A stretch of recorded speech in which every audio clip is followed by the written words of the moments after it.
What's up everyone, I'm CallumOnToast, and in today's video I'm going to be showcasing some battles in the Jungle Cup submitted to the channel by Pikachu, who's a Mexican trainer running a luchador themed team with Lucha, Incineroar, and a Shundo level 50 Pikachu Libre. Now this trainer used their golden bottle cap on a shiny Pikachu Libre core all the way back in 2021, and for the past couple of seasons has been trying to make this team work with no success, but finally in the Jungle Cup this season they were able to get enough wins to put together this showcase. Now let me be clear, this is an awful team in general, but my god, the amount of times where it looks like Pikachu is going to win the game, but then it just doesn't deal enough damage, or it gets farmed down just before reaching that final charge move is actually kind of depressing, but also hilarious at the same time. But anyways, I hope you enjoy these battles now that I have an idea of what to expect, and with that being said, let's get into the question of the day. If you bought it, which Pokemon did you use your golden bottle cap on? Let me know in the comment section down below, and with that being said, let's get into the battles now. Let's go into the first battle, leading Lucha into Shadow Hippowdon. Now, of course, expecting them to be on Ice Fang, we swap straight away into our Incineroar, and we're met with a Talonflame. Now, you can see we're running double Dark-type charge moves. We are full sending Darkest Lariat here. The opponent, unfortunately, does shield that up. Honestly, like, who's even running this charge move? That is unfortunate for us. We're actually going to no-shield this. We're going to take that shield advantage, come in with the Pikachu Libre, and immediately be forced to use that shield. The opponent going to go for a Flame Charge, boosting up their attack stat, then swapping back into that Shadow Hippowdon. Now we go for Flying Press. Flying Press actually grabs a final shield there, so we swap into Lucha, and Lucha only going to take neutral damage from that Rock Weather Ball, so we no shield, saving our final shield for the Pikachu Libre, and now going for a Flying Press. Flying Press gets that KO. They come in with their final Pokemon, a Togekiss, and Pikachu Libre is actually looking like it can sweep this game. We're now going to shield this, of course, as they fire off the Aura Sphere. We're going to overfarm just a little bit, fire off that Thunder Punch. Thunder Punch gets the KO, but that Incineroar did big damage. We can only overfarm slightly here. We go for Thunder Punch. Thunder Punch gets the KO there up against the Togekiss, and we're able to take that game.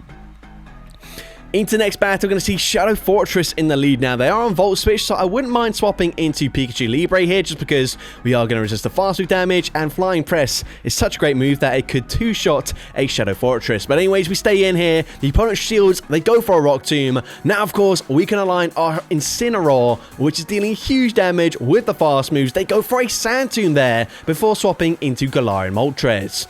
We swap out straight away, clearing the debuff, going for a Thunder Punch with our Pikachu. Thunder Punch does connect there. Unfortunately, not enough damage to get the KO, but that might have just put them into perfect Fire Fang farm down range. We come in with the Incineroar, and we do get that perfect farm down, coming out with a, well, very close to a Darkest Lariat already loaded, and they come in with Quagsire. The opponent doesn't respect the damage there. That actually puts them into Fire Fang farm down range. They do reach a last second Aqua Tail, but it makes no difference. Of course, Fortress taking double super effective damage. We get that Fire Fang farm down, and we're able to take that game. Into the next battle, we're going to see Shadow Charizard in the lead. So again, bit of an awkward matchup for us. We are going to stay in here, and we will be shielding the first charge move. The opponent goes, of course, for the Air Cutter. They swap out immediately again into a Shadow Hippowdon on Ice Fang. We go Flying Press, grab that shield. We can now come in with the Incineroar, and again, we are resisting the fast move damage. However, of course, Rock Weather Ball is super effective here. It does big damage, but we're actually able to commit to a Darkest Lariat. This is going to guarantee either switch advantage or getting that final shield. Now, I think from this range, Brutal Swing probably gets the KO anyways, but we committed to it anyways, just to be sure. But now we come in with the Lucha. We are going to no-shield this, saving that final shield for the Pikachu Libre, and let's see, can we sweep another team? We're going to shield here, as of course, Rock Weather Ball is going to deal a lot of damage up against Pikachu, not exactly known for his bulk, but now we go for Flying Press. Flying Press gets the KO there. They come back in with the Charizard. We do overfarm, but not by much here, as we can't. Thunder Punch gets the KO there, and they've got Shadow Abomasnow in the back. We can outpace them to the Flying Press. It's super effective, but unfortunately it doesn't deal enough damage there, and they can just Powder Snow farm us down to take that game. But into the next battle, we're going to see a Bomber Snow in the lead this time around. So here, of course, our Incineroar will be so nice into this Pokemon. But we are going to stay in, and the opponent is going to throw on CMP. So Flying Press grabs a shield advantage. We are going to match shields here, and they actually go for an Icy Wind. So, of course, Icy Wind is going to debuff our attack stat. However, it does mean their pacing isn't quite as good. But we actually swap at the same time as the opponent there, swapping into Incineroar. The opponent comes in with a Sableye. They full send the Dazzling Gleam, and now we can guarantee alignment here as we go for the Brutal Swing. We are back to back here. So Brutal Swing, gonna be no shielded. They come in with a Toxapex, and this is looking quite tricky for us. We are going to go for a Darkest Lariat once again, dealing huge damage. Again, it is not respected, and they will fire off a Brine pretty much immediately. Brine gets the KO. We can come in with that Pikachu. They swap back into a Bomber Snow, and they will outpace us to the charge move. But Icy Wind, not going to get the KO there. We can now fire off a Flying Press. Flying Press is going to be no shielded. They save their shield for the Toxapex, and we do reach a last second Thunder Punch. Thunder Punch grabs the final shield. We come back in. Can we tank a Brine? Brine is an awful charge move, and Hawlucha actually able to sponge the damage. Reach an Aerial Ace, also an awful move, but Aerial Ace gets the KO there, and we are just barely able to take that game.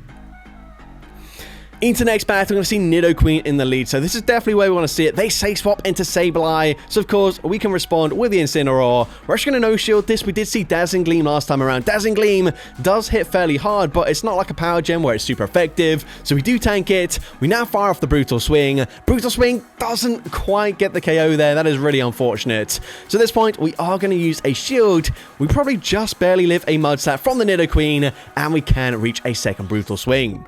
So Brutal Swing is going to be shielded by the Nidoqueen. They can go for the Mud Slap farm down there, and they will outpace us to the next move. However, we are going to no-shield this. This is just going to be a Poison Fang. Poison Fang is not going to do too much damage there. And of course, these Mud Slaps are still double resisted. They really don't add up there, especially from the non-shadow. Here, unfortunately, they just barely outpace us to that next move. The opponent, Poison Fang, doesn't KO, so we can go for another Aerial Ace. Please, trainer, just let this move go through. They end up shielding, and unfortunately, I just don't think there's much Pikachu can do here. So we're going to shield. We need something super, super weak to the Pikachu in the back.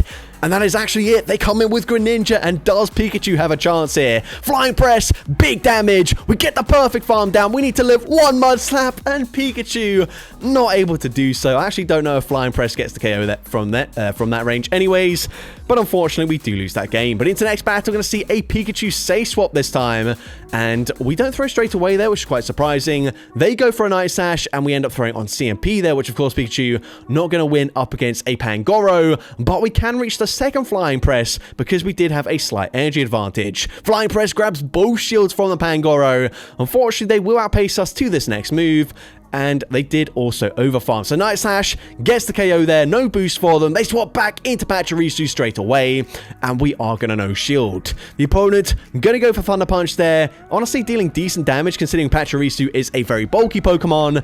We should still barely live this. However, we are going to use our final shield. And now, of course, we are going to full send the Darkest Lariat. Unfortunately, Brutal Swing won't cut it here. Darkest Lariat definitely gets the KO, though. And the opponent does not go for a full farm down. Instead, going straight for Night Sash, and they swap into their final Pokemon, a Shadow Talonflame. Do we have a shot here? Aerial Ace, an awful charge move. Can it get the KO?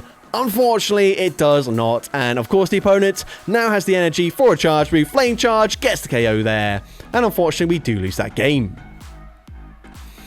But into the next battle, we're going to see another Fortress in the lead. So this time we do swap into Pikachu. So I do like to see that. They come in with a Diggersby, and actually, this isn't that bad for us. However, unfortunately, two Flying Presses still don't quite do enough damage to two-shot the Diggersby. So we will need a third move here.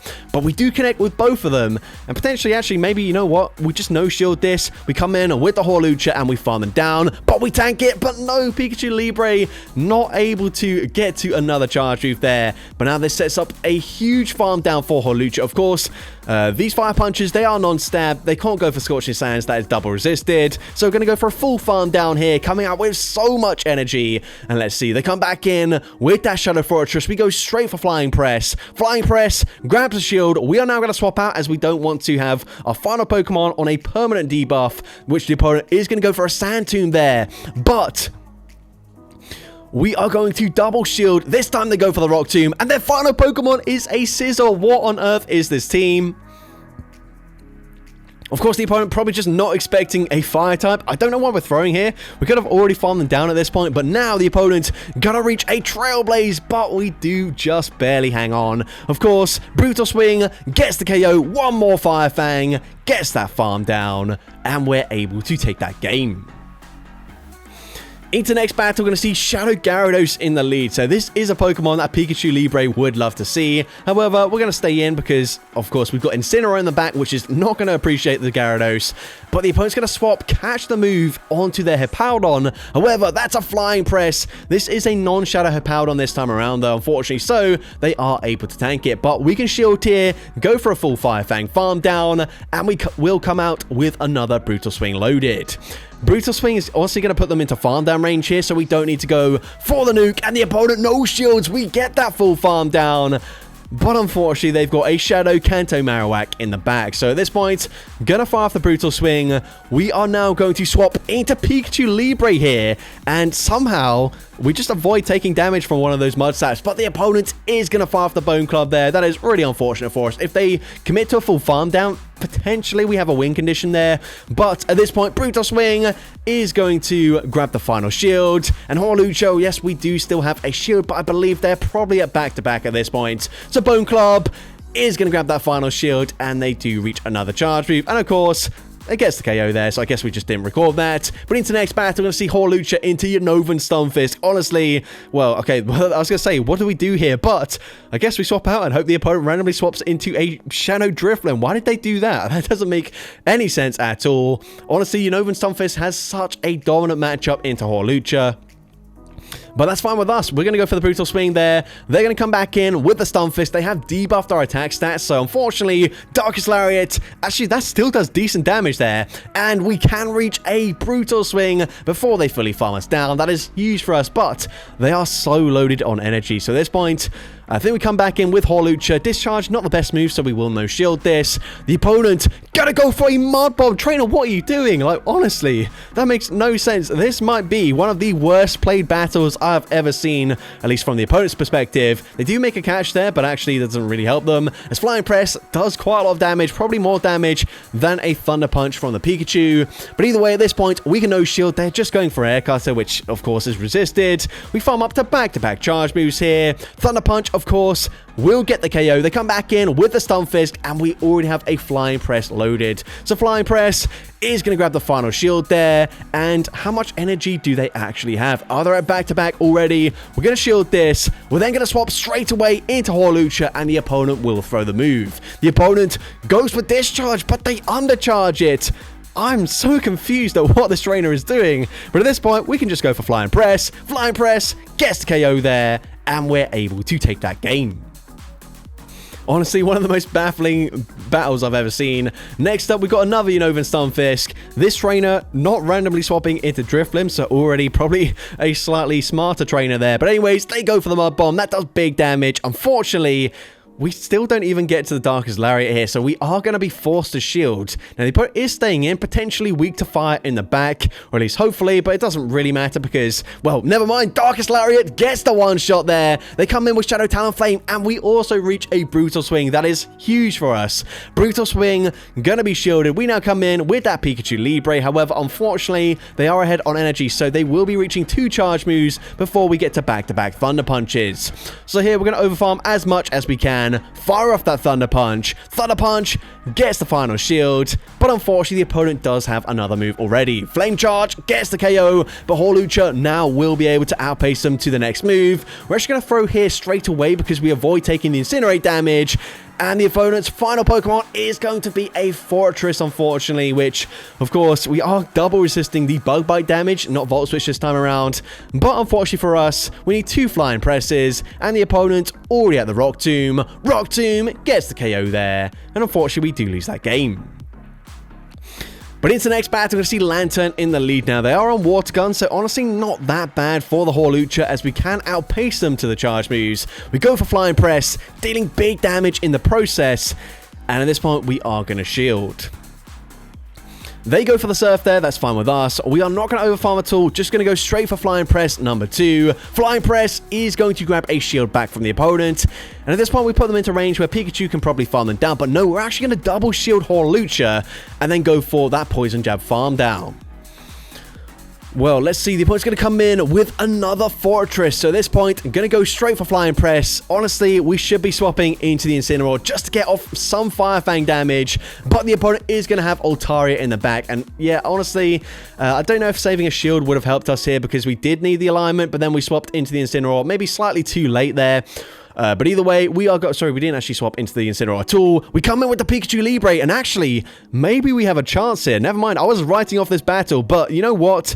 We still have play here. We are going to grab the final shield from the opponent. The opponent is going to fire the charging Flamethrower, doesn't get the KO, but the opponent swaps back into Fortress just to be farmed down, and actually Incineroar gets the win. Honestly, I did not expect us to win that game, but well played by this trainer. Into the next battle, I'm going to see Shadow Scizor in the lead. So we're actually going to swap straight away into Incineroar. That's kind of what I was expecting in the previous battle, just swapping out straight away, get off like 2 or 3 Fire Fangs and just deal big damage there, put them into range where Pikachu can actually get the KO. But we do it this time, and Darkest Lariat again dealing huge damage. They do get the full farm down, which is unfortunate, but we can come in with the Pikachu Libre. Potentially shield once and then go for a huge Thundershock farm down. They actually go for a Moonblast there. That is super surprising. But anyways, we have a decent amount of energy here. If they come back in with a Scizor, we can reach back-to-back Flying Presses, which is huge for us. We go for the first one. We grab the first shield. We can go for a second Flying Press. And then honestly, probably swap back into Hawlucha as we do resist the charge moves. But no, we're actually going to stay in with that Pikachu Libre. Now, Night Slash is not going to give them the boost, which means we can outpace them here. Go for the Flying Press. Flying Press gets the KO. The opponent's final Pokemon is Credilli, and we go for one Thundershock first, which means, unfortunately, they are going to get to back-to-back Rock Tombs just barely before we get to back-to-back Flying Press. And now, unfortunately, since we are debuffed here, Flying Press does huge damage, but it does not get the KO, and they do outpace us. Now, Pikachu, we need to get to a charge move here. Rock Tomb gets the KO, and Pikachu not able to get there, and unfortunately, we do lose that final game. So that's going to be it for today's video. If you did enjoy it, please make sure you leave a like, leave a comment letting me know, and as well, don't forget to respond to the question of the day if you haven't done so already. And if you want to see more content like this in the future, make sure you hit that subscribe button and turn on post notifications. That way you'll be notified whenever I upload a new video. Now, if you want to take your support to the next level, you can become a channel member with perks including early access to new videos, shoutouts at the end of each video, custom loyalty badges, and custom emojis to use in the comments of every video. I want to say a massive thank you to everyone that has become a channel member already. Your support is greatly appreciated. And with that being said, thank you so much for watching today's video, and I hope you have a great rest of your day.